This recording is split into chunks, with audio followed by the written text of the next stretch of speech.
أعوذ بالله السميع العليم من الشيطان الرجيم بسم الله الرحمن الرحيم الطلاق مرتان فإمساكم بمعروف أو تسريح بإحسان ولا يحل لكم أن تأخذوا مما آتيتموهن شيئا إلا أن يخافا ألا يقيما حدود الله فإن خفتم ألا يقيما حدود الله فلا جناح عليهما فيما افتدت به تلك حدود الله فلا تعتدوها ومن يتعد حدود الله فأولئك هم الظالمون۔ طلاق دو مرتبہ ہے، سو اچھے طریقے سے روکنا ہے یا احسان کر کے چھوڑ دینا ہے، اور تمہارے لیے حلال نہیں ہے کہ تم اس میں سے کچھ بھی لو جو تم نے انہیں دیا ہے، مگر یہ کہ وہ دونوں ڈریں کہ وہ اللہ کی حدوں کو قائم نہیں رکھ سکیں گے۔ اگر تم ڈرو کہ وہ اللہ کی حدوں کو قائم نہیں رکھ سکیں گے تو پھر ان دونوں پر کوئی گناہ نہیں، اس میں جو عورت اپنی جان چھڑانے کے لیے خاوند کو فدیہ وغیرہ دے۔ یہ اللہ کی حدیں ہیں، انہیں مت پھلانگو، اور جو کوئی اللہ کی حدوں سے آگے بڑھے گا یہی لوگ ظلم کرنے والے ہیں، ظالم ہیں۔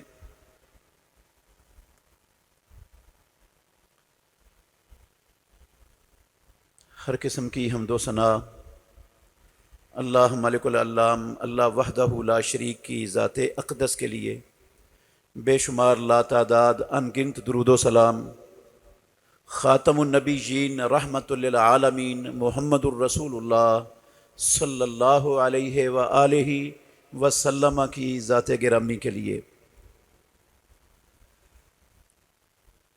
عزیز بھائیوں، قابل احترام بزرگوں اور میری معزز مسلمان بہنوں، پچھلے خطبات میں تفصیل اور دلائل کے ساتھ میں نے طلاق کا مسئلہ بیان کیا ہے، جس میں ہم نے سنا ہے کہ طلاق کیوں دی جاتی ہے اور طلاق کب دینی ہوتی ہے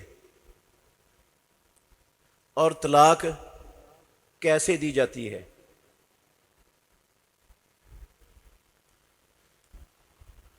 پچھلے خطبہ جمعہ میں ہم نے سنا کہ جب بھی انسان نوبت طلاق تک پہنچ جائے، میاں بیوی کے درمیان طلاق دینا چاہے تو صرف ایک مرتبہ لفظ طلاق کے استعمال کرنے کی اللہ اور اللہ کے رسول کی طرف سے اجازت ہے۔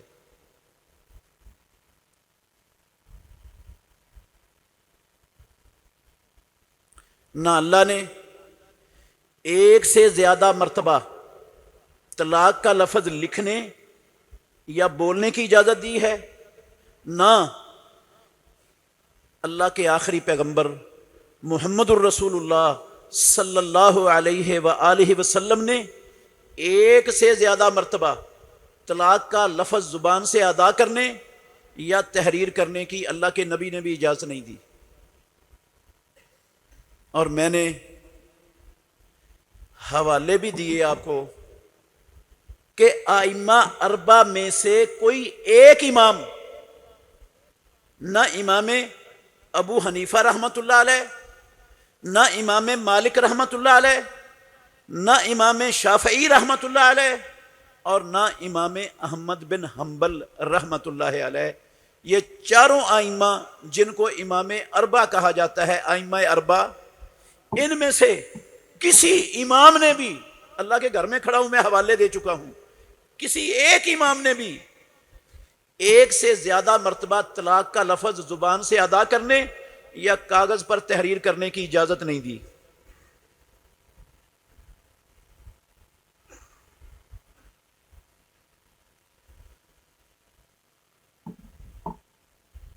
اگر کوئی ایک سے زیادہ مرتبہ طلاق کا لفظ بولتا ہے یا لکھتا ہے یا اسٹام فروش سے لکھواتا ہے، 3 مرتبہ بولتا ہے، 10 مرتبہ بولتا ہے، 3 مرتبہ لکھواتا ہے، 10 مرتبہ لکھواتا ہے، تو وہ اللہ کے قرآن کی خلاف ورزی کرتا ہے،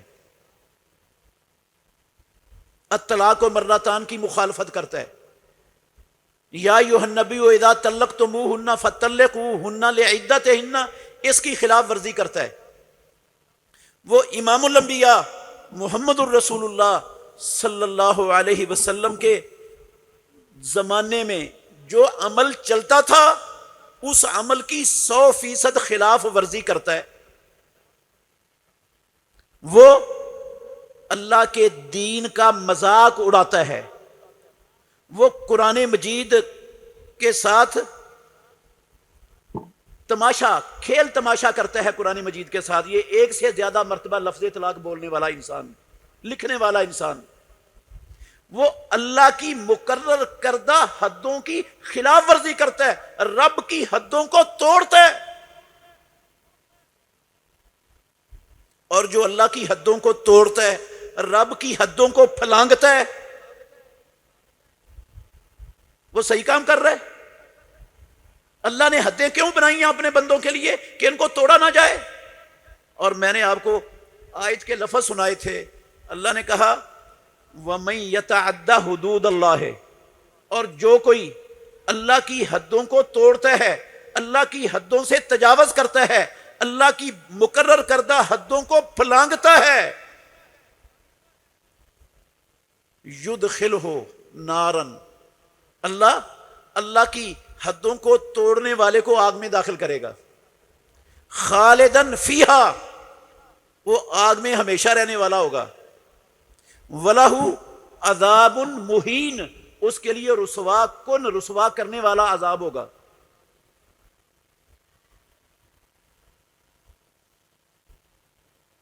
جب ایک سے زیادہ مرتبہ لفظ طلاق بولنا وہ اتنی نافرمانیاں بنتی ہیں، اتنا سنگین معاملہ بنتا ہے، تو اس کے باوجود ہمارے معاشرے میں کوئی بھی اسٹام فروش، آپ اس کے پاس طلاق لکھوانے جائیں گے وہ ایک سے زیادہ مرتبہ لکھ کے دے گا۔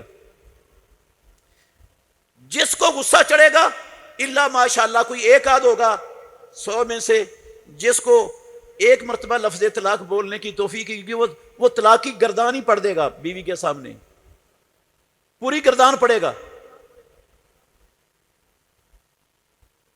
اس قدر سنگین معاملہ، اتنا بڑا امر، اور ہمارے معاملے میں اس کا، ہمارے معاشرے میں مسلمانوں کے اندر اس کا شعور اور احساس تک نہیں۔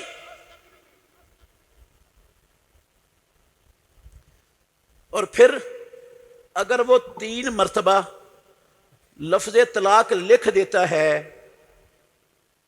یا 3 مرتبہ بول دیتا ہے یا 2 مرتبہ بولتا ہے یا 2 مرتبہ لکھتا ہے، یا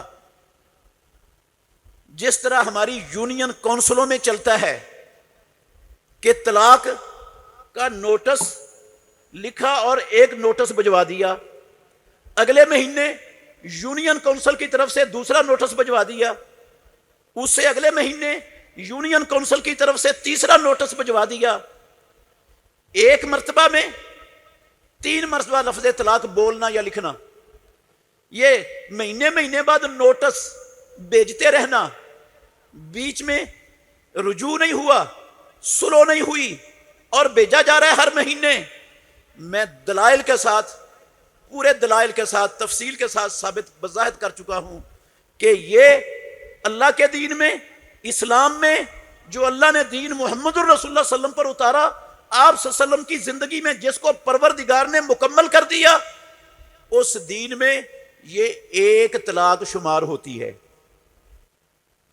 3 مرتبہ بولنے سے یا 3 مرتبہ لکھنے سے یا 3 مہینوں میں 3 نوٹس بھیجنے سے بغیر درمیان میں سلو کیے ہوئے ایک طلاق ہے اللہ کے دین میں، اسلام میں یہ 3 طلاقیں نہیں ہیں۔ اس کے بھی میں حوالے، دلائل، تفصیل بڑی اچھی طرح اللہ کے فضل سے سمجھا چکا ہوں بھائیوں کو۔ کاش ہمارے بھائی ان باتوں کو یاد رکھیں، یا کم از کم یہ نیٹ پر یہ میرا خطبہ موجود ہوتا ہے، کم از کم ایک آدھ مرتبہ جمعے کے بعد دوبارہ بھی سن لیں تاکہ ذہن نشین ہو جائیں باتیں۔ یہ باتیں خطبوں میں نہیں بیان ہوتی، کوئی نہیں کرتا اتنی باریکی کے ساتھ، اتنی تفصیل کے ساتھ، اتنے دلائل کے ساتھ، اتنے کھلے الفاظ میں آپ نے نہیں سنا ہوگا کہیں سے بھی۔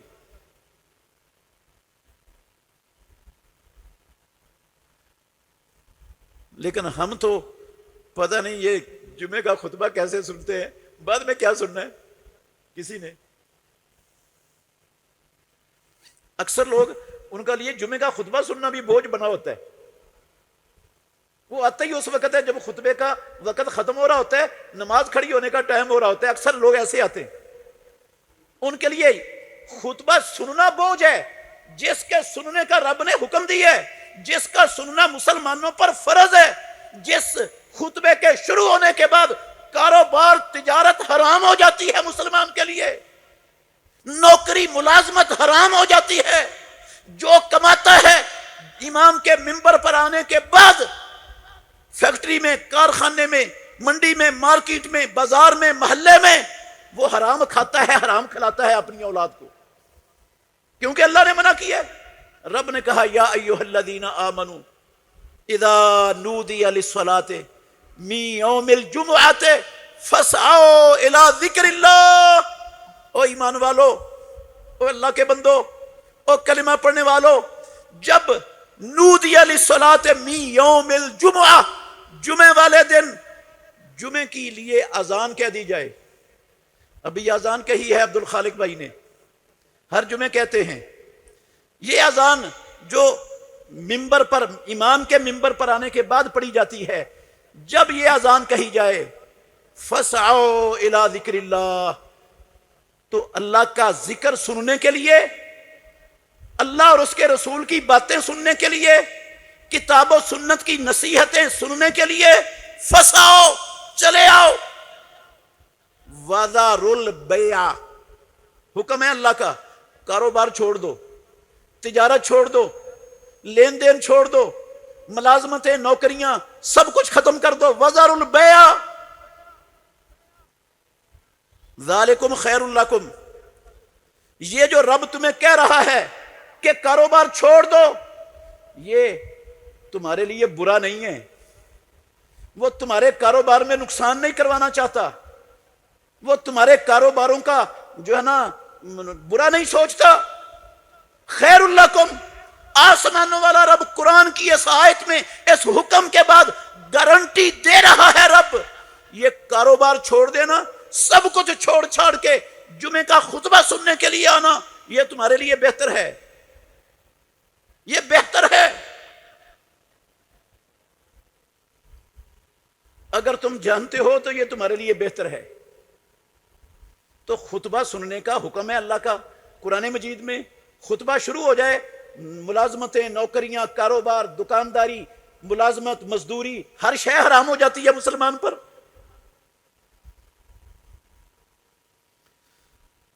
تو جہاں سننا فرض ہے، باقی کاروبار، کام کاج، دنیا کے سارے معاملات ختم ہو جاتے ہیں، لوگ تو وہ سننے نہیں آتے، اور آپ کہہ رہے ہیں کہ میرے جو ہے نا وہ گفتگو سنا کرو بعد میں بھی جا کر، وہ کس نے سننی ہے؟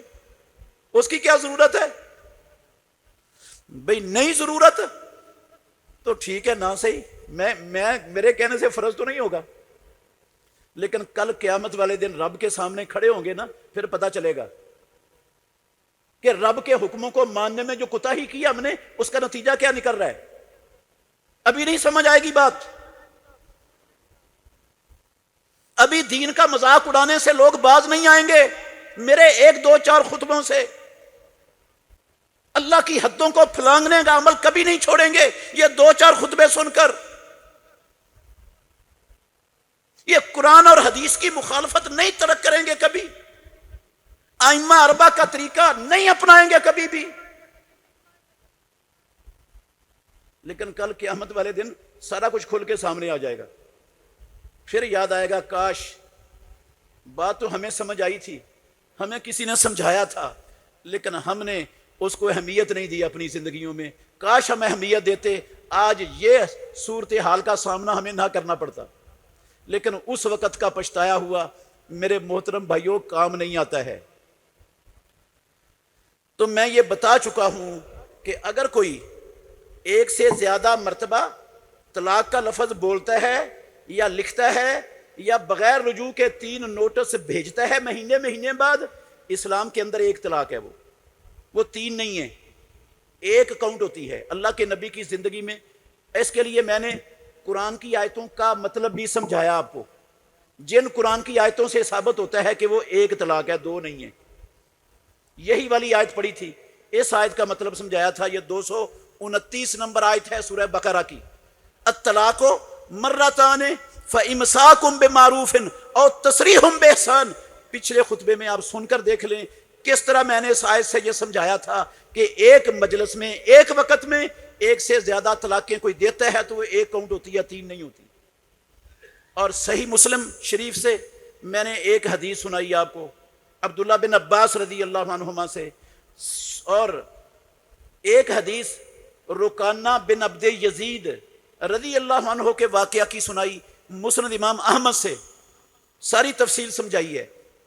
اب سوال یہ پیدا ہوتا ہے، جو آج ایک مسئلہ سمجھانے والا ہوں آپ کو، سوال یہ پیدا ہوتا ہے کہ اگر یہ ایک ہی طلاق ہے، کٹھی 3 دینے سے، کٹھی 3 لکھنے سے، یا بغیر رجوع کے مہینے بعد نوٹس بھیجنے سے اگر یہ ایک ہی طلاق بنتی ہے، تو پھر ساری دنیا کے مدرسوں کے لوگ، مفتی، پیر اور بڑے بڑے مولوی وہ 3 کا کیوں فتویٰ دیتے ہیں؟ آخر ان کے پاس بھی تو علم ہے نا، وہ بھی تو علماء ہیں نا، وہ بھی تو جناب مفتی ہیں، وہ بھی تو مدرسوں کے محتمم ہیں، تو وہ کیوں دیتے ہیں فتوے پھر؟ کیا وہ قرآن کا مذاق اڑاتے ہیں؟ کیا وہ قرآن کی خلاف ورزی کرتے ہیں؟ کیا وہ امام الانبیاء کے طریقے کی خلاف ورزی کرتے ہیں؟ کیا وہ صحابہ کے طریقے کی خلاف ورزی کرتے ہیں؟ کیا وہ ائمہ اربعہ کے طریقے کی خلاف ورزی کرتے ہیں؟ آخر ان کے پاس کچھ ہوگا نا جس بنا پر وہ فتویٰ دیتے ہیں۔ جو ان کے پاس ہے، جس کی بنا پر وہ فتویٰ دیتے ہیں، اس کی حقیقت میں نے آپ کے سامنے کھولنی ہے، ذرا واضح کرنی ہے۔ آپ کو بھی پتہ چل جائے گا کہ جس بنیاد پر یہ فتوے چل رہے ہیں ہمارے معاشرے میں کہ جو 3 طلاقیں کہہ دیتا ہے اس کی 3 ہی ہو جاتی ہیں، یا جو مہینے بعد 3 نوٹس بھیج دیتا ہے اس کی 3 ہی ہو جاتی ہیں، اس فتوے کی بنیاد کن چیزوں پر ہے؟ اور جن چیزوں پر بنیاد ہے، کیا واقعتاً وہ بنیاد بننے کے قابل ہیں کہ ان کو بنیاد بنا کر یہ مسئلہ پھیلایا جائے، لوگوں کے اندر عام کیا جائے؟ یہ سمجھانا ہے آپ کو۔ آج صرف ایک دلیل کا جائزہ لینا، میں نے صرف ایک کا، اگلے خطبوں میں 1-2 کا اور کا جائزہ لوں گا، لیکن آج کی اس فرصت میں ایک دلیل آپ کو سمجھانی ہے، ان لوگوں کی دلیل جو 3 کو 3 بناتے ہیں، جو 3 مہینوں میں 3 نوٹسوں کو 3 قرار دیتے ہیں، ان کے پاس دلیل کیا ہے؟ سنیں میرے بھائیوں، وہ سب سے اہم اور بڑی دلیل جو پیش کی جاتی ہے وہ یہی عبداللہ بن عباس رضی اللہ عنہما کی حدیث ہے۔ عبداللہ بن عباس رضی اللہ عنہما کی حدیث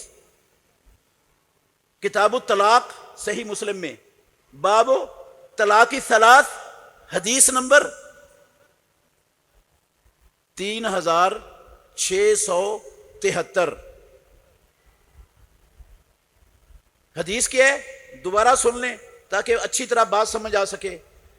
عبداللہ بن عباس رضی اللہ عنہما بیان فرماتے ہیں کہ کانت طلاق علی عہد رسول اللہ صلی اللہ علیہ وسلم و ابی بکر رضی اللہ عنہ و سنتین من خلافت عمر طلاق الثلاث واحدۃ، فقال عمر بن الخطاب رضی اللہ عنہ ان الناس قد استعجلوا فی امر کانت لهم فیہ انات فلو امضیناہ فامضاہ علیہم۔ یہ پوری حدیث میں نے آپ کے سامنے صحیح مسلم کی یہ حوالہ دے کر پڑھ دی ہے۔ ترجمہ کیا ہے اس کا؟ عبداللہ بن عباس رضی اللہ عنہما کہتے ہیں کہ عہد رسالت میں امام الانبیاء کے مبارک دور میں پیارے پیغمبر کی زندگی میں 3 طلاقیں، اور حضرت ابو بکر صدیق رضی اللہ عنہ کے دور خلافت میں 3 طلاقیں، اور حضرت عمر فاروق رضی اللہ تعالی عنہ کی خلافت کے ابتدائی 2 سالوں میں 3 طلاقیں ایک شمار ہوتی تھی۔ حدیث کے لفظ ہیں عہد رسالت میں ابو بکر صدیق رضی اللہ عنہ کے دور خلافت میں، عمر فاروق رضی اللہ عنہ کی خلافت کے ابتدائی 2 سالوں میں 3 طلاقیں ایک مجلس کی، 3 طلاقیں ایک شمار ہوتی تھی۔ فقال عمر، پھر فاروق اعظم عمر ابن الخطاب رضی اللہ تعالی عنہ نے کہا ان الناس، غور سے سننا میرے بھائیوں، یہاں سے یہ استدلال کرتے ہیں یہ 3 کو 3 بنانے والے، جس نے 3 دے دی اس کی تینوں ہو گئیں، کیا دلیل ہے؟ کہتے ہیں عمر رضی اللہ عنہ نے پھر کہا ان الناس قد استعجلوا فی امر، لوگوں نے اس معاملے میں جلد بازی کی ہے۔ جو اللہ نے ان کو وسعت دی تھی، جو رب نے ان کے لیے سہولت پیدا کی ہوئی تھی، جو اللہ نے ان کے لیے آسانی کا معاملہ رکھا ہوا تھا، اس میں جس میں اللہ نے انہیں سوچ و بچار غور و فکر کا موقع دے رکھا تھا، اس میں انہوں نے جلد بازی کی ہے۔ قد استعجلوا فی امر کانت لہم فیہ انات، جس معاملے میں ان کے لیے اللہ کی طرف سے رحمت تھی، وسعت تھی، آسانی تھی، سہولت تھی، غور و فکر سوچ و بچار کا موقع تھا، اس میں انہوں نے کیا کیا؟ استعجلوا، جلد بازی کی۔ فلو امضیناہ، اگر ہم ان کے اس امر کو جو یہ اپنے اوپر لازم کرتے ہیں، جو 3 دے دیتے ہیں، اگر ہم ان کو 3 ہی بنانے کا قانون بنا دیں، اگر کوئی 3 مرتبہ طلاق دیتا ہے تو اس کو 3 بنانے کا اگر قانون بنا دیں، فَأَمْضَاهُ عَلَيْهِمْ، تو فاروق اعظم رضی اللہ عنہ نے اس قانون کو ان پر لاگو کر دیا، یہ قانون ان پر نافذ کر دیا کہ جو 3 دے گا اس کی 3 ہی شمار کی جائیں گی، اس کو سلو نہیں کرنے دی جائے گی، اس کو رجوع نہیں کرنے دیا جائے گا۔ جس نے کٹھی 3 طلاقیں دے دی، اب وہ اس عورت سے نکاح نہیں کر سکتا، نہ رجوع کر سکتا ہے، نہ عدت کے بعد نکاح کر سکتا ہے، وہ 3 ہی شمار ہو جائیں گی۔ یہ قانون بنا دیا 2 سالہ 2.5 سالہ دور خلافت کے بعد فاروق اعظم عمر ابن الخطاب رضی اللہ تعالی عنہ نے یہ قانون بنا دیا۔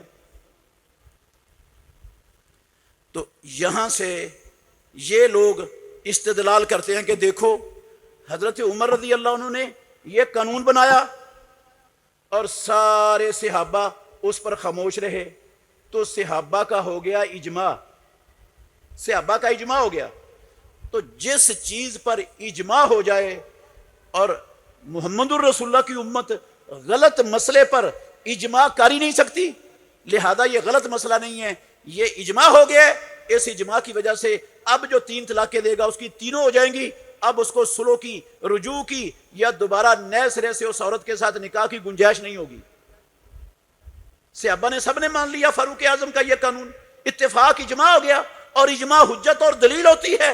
لو یہ ہے استدلال ان لوگوں کا اس حدیث سے، فاروق اعظم رضی اللہ تعالی عنہ کے اس عمل سے، اس قانون سے وہ دلیل بنا کر لوگوں کو کہتے ہیں تمہاری تینوں ہی ہو گئی ہیں۔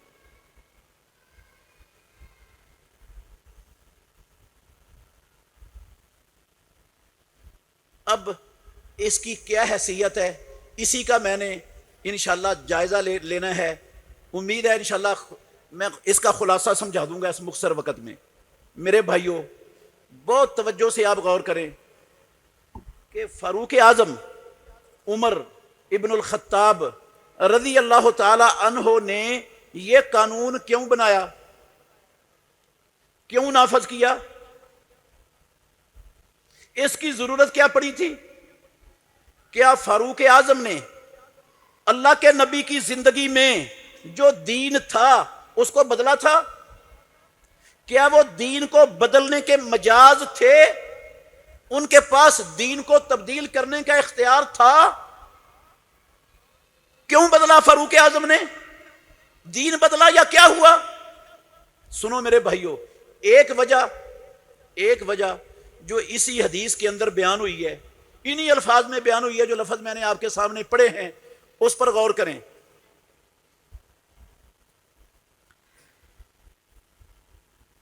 جو کام، پہلے یہ بات بھی ذہن میں رکھیں، جو کام اللہ کے نبی کی پوری نبوی زندگی میں، نبوی دور میں ہوتا رہا، وہ اسلام ہوگا یا نہیں؟ اسلام ہوگا یا نہیں ہوگا؟ دین محمد الرسول اللہ صلی اللہ علیہ وسلم کی زندگی میں مکمل ہو گیا تھا یا اس میں رد و بدل کی کوئی گنجائش باقی تھی؟ کیوں جی؟ مکمل ہو گیا تھا، کوئی رد و بدل کی گنجائش نہیں تھی۔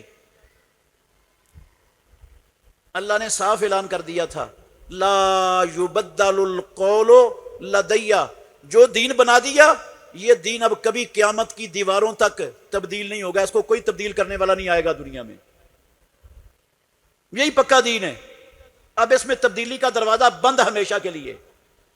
محمد الرسول اللہ صلی اللہ علیہ وسلم کی زندگی میں 3 طلاقیں اگر کوئی ایک مجلس میں کہہ دیتا تھا تو وہ ایک شمار ہوتی تھی، اور دین اللہ کے نبی کی زندگی میں مکمل ہو گیا تھا۔ رسول اللہ صلی اللہ علیہ وسلم کے بعد ابو بکر صدیق رضی اللہ عنہ کے دور خلافت میں 2 سالہ صدیق اکبر کا دور خلافت، اس میں بھی یہی فتویٰ، یہی فیصلہ، یہی قانون تھا اسلام کا کہ اگر کوئی 3 طلاقیں کہہ دیتا تھا تو وہ 1 کاؤنٹ ہوتی تھی، وہ 3 نہیں ہوتی تھی۔ اور یہی قاعدہ، یہی اصول، ضابطہ اور قانون سیدنا فاروق اعظم عمر ابن الخطاب رضی اللہ عنہ مسلمانوں کے دوسرے خلیفہ راشد، ان کی خلافت کے پہلے 2-2.5 سالوں تک بھی یہی قانون تھا، یہی فتویٰ تھا، یہی فیصلہ تھا۔ دین اللہ کے نبی کی زندگی میں مکمل ہو گیا، اور ہم سب کا ایمان ہے کہ اللہ کے نبی کے بعد وہی نہ کسی پر اتری ہے اور نہ قیامت تک وہی کسی پر اترنی ہے، نہ اتری ہے نہ اترنی ہے۔ وہی کا دروازہ محمد الرسول اللہ صلی اللہ علیہ وسلم کے اس دنیا سے چلے جانے کے بعد ہمیشہ کے لیے بند ہو گیا، اب نہیں وہی آنی۔ تو جو اللہ کے نبی کی زندگی میں دین تھا آج بھی وہی ہے، قیامت تک وہی دین رہنا ہے۔ صدیق اکبر رضی اللہ عنہ نے یہی سمجھا، فاروق اعظم رضی اللہ عنہ 2 سال تک یہی سمجھتے رہے، تو پھر بدلا کیوں؟ میرے بھائیوں، صدیق فاروق اعظم رضی اللہ تعالیٰ عنہ نے، اللہ کے گھر میں کھڑا ہوں، اللہ کی قسم اٹھا کے کہہ سکتا ہوں، فاروق اعظم رضی اللہ عنہ نے نہ دین بدلا، نہ وہ دین بدلنے کا حق رکھتے تھے، سمجھتے تھے کہ میرا دین بدلنے کا کوئی حق نہیں ہے، نہ وہ بدلنے کا اپنے آپ کو حقدار سمجھتے تھے، نہ انہوں نے بدلا، نہ وہ دین کو بدلنے کا اللہ کی قسم سوچ ہی سکتے تھے. پھر مسئلہ کیا ہے؟ پھر تین کو تین بنانے کا قانون کیوں بنایا؟ اور میرے بھائیوں سنو، اس لیے بنایا، اس لیے بنایا، توجہ کرنا، اس لیے بنایا کہ تین طلاقیں ایک مجلس میں دینا یہ اللہ کے قرآن کے خلاف تھا، یہ محمد الرسول اللہ صلی اللہ علیہ وسلم کی زندگی کے فیصلے اور فتوے کے خلاف تھا، یہ صحابہ کے طریقے کے خلاف تھا، یہ کتاب اللہ کا مذاق اڑانے والا عمل تھا، یہ اللہ کی حدوں کو پھلانگنا تھا. فاروق اعظم رضی اللہ عنہ کے دور خلافت میں شیطان نے لوگوں کو یہ سمجھا دیا ہوا تھا کہ جب طلاق دینی ہے بغیر سوچے سمجھے طلاق طلاق طلاق کی گردان پڑ دینی، اور لوگ پڑھتے تھے یہ گردانیں. عمر ابن الخطاب رضی اللہ عنہ خلیفہ راشد کے روکنے کے باوجود وہ رکتے بازی نہیں آتے تھے. آپ نے سنا یہ عمل گندا تھا، کتاب اللہ کا مذاق اڑانے کے برابر تھا، اللہ کی حدوں کو توڑنے کے برابر تھا، اللہ کی حدوں کو توڑنا تھا. تو فاروق اعظم کے دور میں ہو رہا تھا. شرافت سے منع کرنے کے باوجود باز نہیں آتے تھے لوگ، اللہ کی حدوں کو توڑنے سے، اللہ کے دین کا کتاب اللہ کا مذاق اڑانے سے باز نہیں آتے تھے. تو بطور سزا کے، دین نہیں بدلا، دین اللہ کی قسم نہیں بدلا، بطور سزا کے، تدبیر کے طور پر فاروق اعظم عمر رضی اللہ عنہ نے یہ قانون بنایا، بطور تدبیر کے، بطور تعزیر کے، بطور سزا کے. یہ ان کا شرعی قانون نہیں تھا فاروق اعظم کے دور میں، یہ تدبیری اور تعزیری قانون تھا. یہ لوگوں کو کتاب اللہ کا مذاق اڑانے کے عمل سے روکنے کے لیے تھا، ان کو اللہ کی حدوں کو پھلانگنے کی سزا دینے کے لیے تھا دنیا میں، تاکہ ان کو یہ سزا ملے اور یہ اللہ کی حدوں کو توڑنے سے باز آ جائیں. اس لیے تھا فاروق اعظم کا یہ فیصلہ. وہ شریعت نہیں تھی، شریعت وہی ہے جو اللہ کے نبی کی زندگی میں تھی، قیامت تک وہی رہنی ہے. شریعت وہی ہے جو فاروق اعظم رضی اللہ عنہ کے دور خلافت میں تھی، قیامت تک وہی رہنی ہے. شریعت وہی ہے جو صدیق اکبر کے دور میں تھی اور جو فاروق اعظم کے ابتدائی 2 سالوں تک تھی، قیامت تک وہی شریعت رہنی ہے. حضرت عمر رضی اللہ عنہ کا 2-2.5 سالوں کے بعد جو فیصلہ تھا وہ صرف ایک تدبیر تھی، شریعت کی تبدیلی نہیں تھی، شریعت کی تبدیلی نہیں تھی، وہ تدبیر تھی، تاکہ لوگ اس غلط کام سے رک جائیں، باز آ جائیں.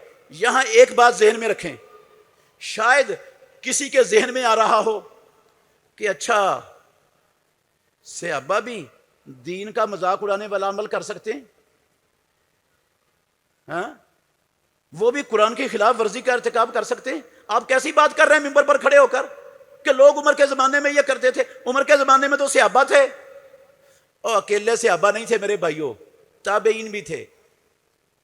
اکیلے صحابہ نہیں تھے. فاروق اعظم کے دور میں کون تھے؟ تابعین بھی تھے. تابعین کا ایمان اللہ کی قسم صحابہ جیسا مضبوط نہیں تھا. صحابہ اللہ کے حکم کا مذاق اڑانا تو دور کی بات ہے، پیدا کرنے والے کی قسم سوچ بھی نہیں سکتے تھے رب کے دین کا مذاق اڑانے کا، سوچ بھی نہیں سکتے تھے صحابہ. وہ تو اللہ کے دین کی بقا، حفاظت، پھیلانے کی خاطر دنیا کی ہر چیز قربان کرنے کے لیے اپنی ہتھیلی پہ رکھ کے اللہ کی قسم دین کی خاطر نکلے ہوئے تھے. یہ جو عمل تھا نا فاروق اعظم کے زمانے میں، یہ بعد میں آنے والے لوگوں کا عمل تھا، تابعین کا.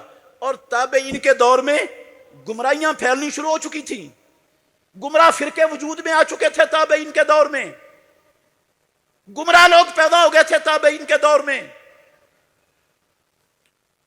ناقابل اعتبار لوگ تھے موجود تابعین کے دور میں.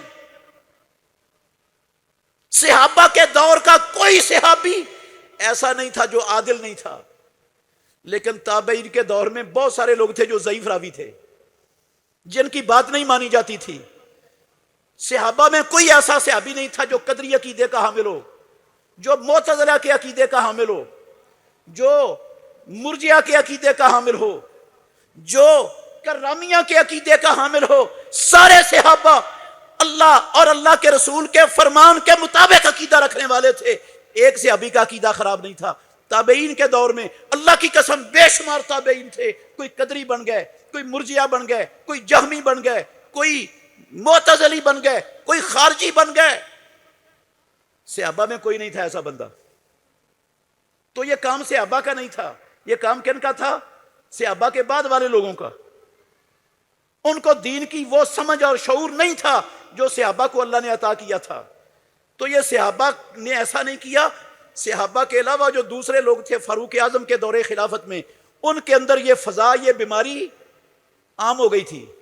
تو فاروق اعظم عمر ابن الخطاب رضی اللہ عنہ نے اس بیماری کو ختم کرنے کے لیے، اس کا علاج کرنے کے لیے یہ تدبیری حکم نافذ کیا.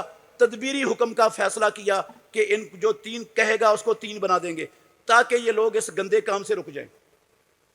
میں بہت پیاری عبارت ہے امام ابن القیم رحمۃ اللہ علیہ.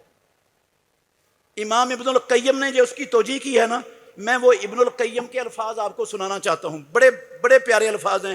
یہ جو میں نے تشریح کی ہے یہ میرے لفظ نہیں، انہی کی ترجمانی کی ہے. وہ کہتے ہیں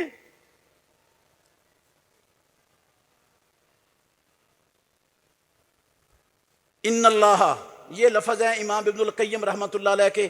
ان کی کتاب ہے اغاثۃ اللہفان عن مصائد الشیطان. اس کتاب کے اندر یہ تفصیل سے موجود ہے. میں نے چند لفظ ان کے نوٹ کیے ہیں. وہ کہتے ہیں ان اللہ شرع الطلاق مرتن بعد مرتن، مرتن بعد مرتن. اللہ نے طلاق کو جائز اور مشروع کیا ہے ایک مرتبہ کے بعد ایک مرتبہ، کٹھی نہیں. ایک مرتبہ طلاق دی، پھر وہ رجوع ہو گیا، پھر دوبارہ طلاق دی. یہ اللہ نے اس طرح طلاق کو مشروع کی ہے. یہ پہلے میں کافی سارے حوالے اس کے آپ کو سنا چکا ہوں. وَلَمْ يُشْرِعْهُ اللَّهُ كُلَّهُ مَرَّةً وَاحِدَةً. اللہ نے ساری طلاقوں کو ایک ہی مرتبہ مشروع نہیں کیا، ایک ہی مرتبہ مشروع نہیں کیا اللہ نے ساری طلاقوں کو. کہتے ہیں فَمَنْ جَمَعَ ثَلَاثَ فِي مَرَّةٍ وَاحِدَةٍ، جس نے 3 طلاقوں کو ایک ہی باری میں جمع کر دیا، کٹھی کر دیا، فَقَدْ تَعَدَّى حدود اللہ، اس نے اللہ کی حدوں سے تجاوز کیا ہے، اللہ کی حدوں کو توڑا ہے، پھلانگا ہے. کہتے ہیں وَظَلَمَ نَفْسَهُ، اور اپنی جان پر ظلم کیا ہے، کیونکہ اللہ نے روکا تھا کہ یہ اپنی جان پر ظلم نہ کرو. اور وَتَلَعَبَ بِكِتَابِ اللَّهِ، اور اس نے اللہ کی کتاب کو تماشا بنایا ہے. جس نے 3 طلاقوں کو کٹھی جمع کر دیا ایک ہی قول میں، اس نے کیا کیا؟ اللہ کی حدوں کو توڑا، اپنی جان پر ظلم کیا اور کتاب اللہ کو تماشا بنایا. فَهُوَ حَقِيقٌ، لفظ پر غور کرنا. امام ابن القیم رحمۃ اللہ علیہ کہتے ہیں یہ بندہ حقدار ہے، یہ بندہ اس لائق ہے، یہ بندہ اس قابل ہے. کس قابل؟ ان یعذب، کہ اس کو سزا دی جائے. یہ جو جرائم ہیں یہ سزا کے قابل ہیں کہ نہیں؟ کتاب اللہ کا مذاق اڑانا مسلمان حکومت میں قابل سزا ہونا چاہیے کہ نہیں ہونا چاہیے؟ یا جو کتاب اللہ پر بھونکے اس کو بھونکنے دینا چاہیے؟ کہتے ہیں فَهُوَ حَقِيقٌ أَن يُعَذَّبَ، وہ اس قابل ہے، اس بات کے لائق ہے کہ اس کو سزا دی جائے. وَيَلْزَمَ وَيُلْزَمَ مَلْتَزَمَ، اور جو چیز اس نے خود اپنے اوپر لازم کر لی ہے وہ چیز اس پر لازم کی جائے. اس نے 3 طلاقیں بکی ہیں، 3 ہی اس پر لازم کیا جائے، وہ اس کے قابل ہے. کیوں؟ وَلَا يُقَرَّ عَلَى رُخْصَةِ اللَّهِ وَسَعَتِهِ، جو اللہ نے بندوں کو رخصت دی ہے، جو اللہ نے بندوں کے لیے فراخی اور وسعت رکھی ہے، اس رخصت پر، اس فراخی پر اس کو برقرار نہ رکھا جائے، وہ اس قابل ہے.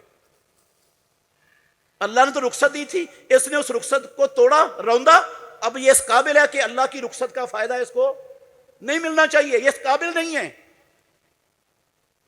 کہتے ہیں وَلَمْ يَتَّقِ اللَّهَ وَلَمْ يُطَلِّقْهُ وَلَمْ يُطَلِّقْ كَمَا أَمَرَهُ اللَّهُ، نہ اس کے دل میں اللہ کا ڈر ہے اور نہ اس نے اس طرح طلاق دی ہے جس طرح اللہ نے طلاق دینے کا حکم دیا ہے. تو پھر یہ اللہ کے دی ہوئی رخصت سے فائدہ اٹھانے کا اہل ہے؟ یہ تو چھین لینی چاہیے رب کی نعمتیں سے جو مذاق اڑاتا ہے، یہ تو قابل نہیں ہے اس کو تو یہ سزا ملنی چاہیے کہ جو اس نے 3 اپنے اوپر اپنے گھر سے لازم کر لی ہیں وہ لازم کر دی جائیں، اور قاعدہ بنا دیا جائے کہ اب دوبارہ تو بیوی کے ساتھ رجوع نہیں کر سکتا۔ کتاب اللہ کا مذاق اڑایا ہے، جس طرح اللہ نے حکم دیا تھا اس طرح طلاق نہیں دی، اللہ کی حدوں کو توڑا ہے، تیرے اندر اللہ کا ڈر نہیں ہے۔ وہ اس قابل تھا کہ اسے یہ سزا دی جاتی جو فاروق اعظم رضی اللہ عنہ نے قانون بنا کر دی ہے، اس لیے دیا فاروق اعظم نے۔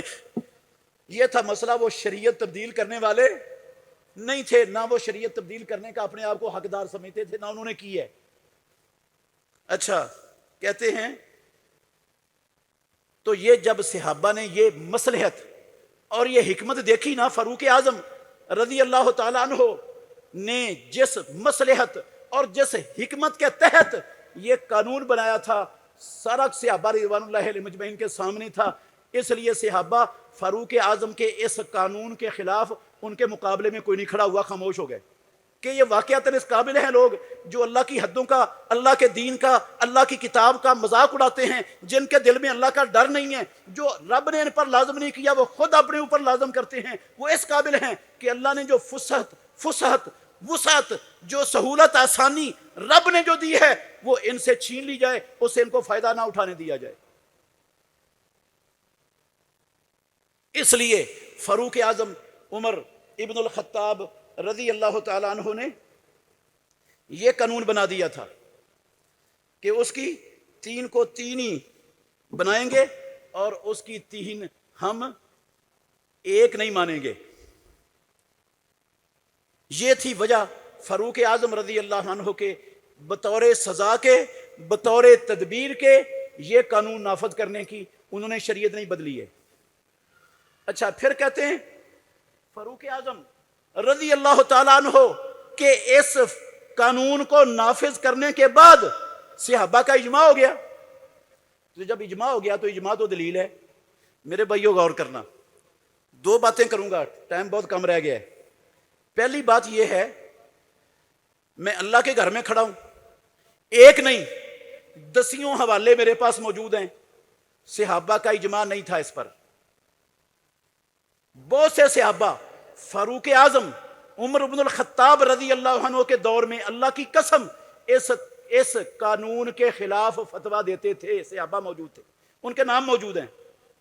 حنفیوں کی بڑی بڑی مسلمہ کتابیں، حنفیوں کے بہت بڑے بڑے امام، میرے پاس 10 کے قریب حوالے لکھے ہوئے ہیں، سب کے سب مانتے ہیں کہ حضرت عمر رضی اللہ عنہ کا، میں سناؤں گا آپ کو، حضرت عمر رضی اللہ عنہ کہ اس فیصلے کو صحابہ میں سے بہت سے صحابہ نے نہیں مانا، وہ اس فیصلے کے خلاف اللہ کے دین کے مطابق، نبی کے طریقے کے مطابق فتویٰ دیتے رہے۔ تو اجماع کیسے ہو گیا؟ اجماع تو ہوتا ہے کہ جو قاعدہ بنا دیا گیا کوئی ایک بندہ بھی اس دور کا اس کے مخالف نہ رہے، اگر ایک بندے نے بھی، عالم نے مخالفت کر دی، وہ اجماع نہیں ہے، اجماع ختم ہو گیا۔ اور یہ میں نے اپنے گھر سے نہیں کہا، فقہ، اصول فقہ حنفی کی مسلمہ اور معتبر ترین کتاب نور الانوار، اجماع کی بحث، یہ لفظ سنیں، اجماع کا کیا مطلب ہوتا ہے؟ کہتے ہیں وَالشَّرْطُ اجماع الکل، یہ فقہ حنفی کی کتاب ہے، اصول فقہ حنفی نور الانوار، لفظ نہ ہوں کتاب کے اندر میں مجرم۔ کہتے ہیں اجماع کیا ہوتا ہے؟ وَالشَّرْطُ اجماع الکل وخلاف الواحد مانع کا خلاف الاکثر، اجماع کے حجت ہونے کے لیے، دلیل بننے کے لیے، معتبر ہونے کے لیے شرط یہ ہے کہ سارے کے سارے علماء اس بات پر اکٹھے ہو جائیں، ایک بندہ بھی اس رائے کی مخالفت کرنے والا نہ رہے۔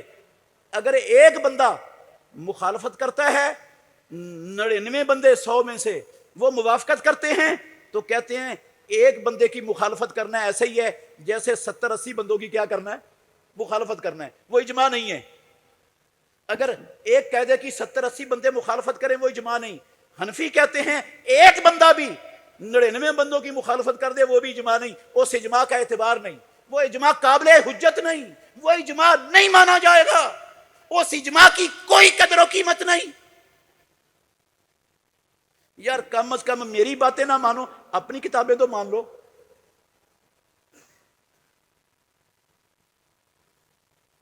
ان کو تو پڑھا کرو وہ کیا کہتی ہیں۔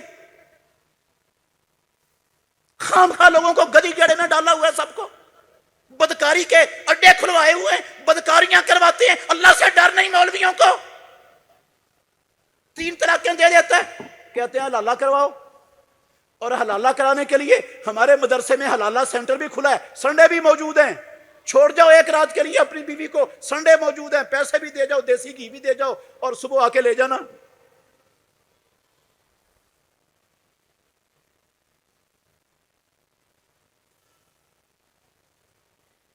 انا للہ و انا الیہ راجعون۔ کہتے ہیں کا خلاف الاکثر فی حین انعقاد الاجماع، اجماع کے منعقد ہونے میں ایک بندے کی مخالفت ایسی ہے جیسے اکثر بندوں کی مخالفت ہے۔ اکثر بندوں کی مخالفت سے اجماع نہیں ہوتا تو ایک بندے کی بھی مخالفت سے اجماع نہیں ہوتا۔ یہ ہے اجماع کا اصول فقہ حنفی کے اندر۔ اور میں کہہ رہا ہوں فاروق اعظم رضی اللہ عنہ کے دور خلافت میں صحابہ میں سے کئی صحابہ رضی اللہ عنہم وہ اس قانون کی جو فاروق اعظم نے بنایا تھا اس کے خلاف فتویٰ دیتے تھے۔ ان کو پتا تھا یہ شرعی فیصلہ، یہ شریعت نہیں ہے، یہ تدبیری فیصلہ ہے۔ حضرت عمر نے تدبیر کے لیے کیا ہے، اور جو تدبیر کے لیے کیا جاتا ہے وہ شریعت نہیں بنتی، وہ اسلام نہیں بنتا، وہ رب کا دین نہیں بنتا، اس کی حیثیت اللہ کے قرآن کی، نبی کے فرمان کی نہیں ہوا کرتی۔ وہ اللہ کا قرآن ہے اور نبی کا فرمان ہے، جس کے خلاف فتویٰ نہیں دیا جا سکتا، نہیں چل سکتا، نہیں گنجائش دینے کی۔ باقی کوئی چیز ایسی نہیں ہے جس کے خلاف فتویٰ نہ ہو سکتا ہو۔ تو فاروق اعظم ٹھیک ہے مسلمانوں کے دوسرے خلیفہ راشد ہیں، عشرہ مبشرہ میں سے ایک ہیں، بہت بڑے عالم ہیں، بہت بڑے جری اسلام کے بے مثال جرنیل ہیں، کوئی شک نہیں، لیکن ان کے قانون کی حیثیت قرآن اور حدیث والی، اسلام والی، رب کے دین والی نہیں ہے۔ وہ دین کا درجہ نہیں رکھتا کہ اس کی مخالفت نہ کی جا سکے۔ دین کا درجہ رکھتا ہے رب کی وحی، وہ اللہ کا قرآن ہے اور محمد الرسول اللہ کا فرمان ہے۔ اس کی جان بوجھ کر خلاف ورزی کرنے والا وہ اپنے دین کی خیر منائے۔ تو فاروق اعظم رضی اللہ تعالیٰ عنہ کا یہ فیصلہ، اس پر اجماع نہیں ہوا۔ چند منٹ کے لیے میرے بھائیوں، اگر چند منٹ کے لیے مان لیں، میں انشاءاللہ نام بتاؤں گا آپ کو، یہ نام بڑے بڑے حنفی علماء نے اپنی کتابوں میں لکھے ہیں صحابہ کے، کہ یہ ہر دور میں صحابہ بھی، تابعین بھی، تبع تابعین بھی، محدثین بھی، سب کا سب حضرت عمر فاروق رضی اللہ عنہ کے قانون کے خلاف فتویٰ دیتے رہے ہیں لوگ۔ کسی دور میں اس پر اتفاق نہیں ہوا، فتویٰ دینے والے صحابہ میں بھی موجود تھے، اور صحابہ میں عبداللہ بن عباس بھی تھے رضی اللہ عنہ، صحابہ میں علی بن ابی طالب رضی اللہ عنہ بھی تھے، مسلمانوں کے چوتھے خلیفہ راشد۔